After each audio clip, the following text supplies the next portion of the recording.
Və həmçinin dördüncü əhkam odur ki, sübh namazının sünnəti barədə onun qəzasının qılınmasının icazəsi olmalı. İnsan üzrü səbəbdən qaçırıbsa, onun qəzasını da qıla bilər. Hədis Qays ibn Amr'dan gəlir.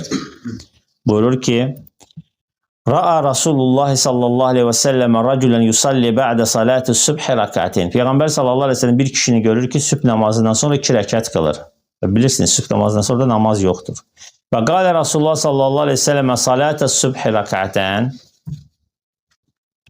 Deyir ki, sən deyir, sübhdən sonra 2 rəkət namaz qılırsan. Fəqalə rəcul, inni ləm əkun salleytur rəkəteyni lləteyni qabləhumə fəsalleytuhumə ən.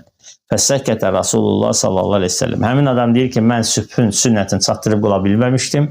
Ona görə də indi qılıram. Və Allah Rasulü sallallahu aleyhi və səlləm də susur. Buna da nə deyirlər? İqrarı sünnə. Peyğəmbər sallallahu aleyhi və səlləm özü eləməyib, lakin görüb və buna susub. Görüb sustuğu şeylər də sünnət sayılır, yəni inkar edir.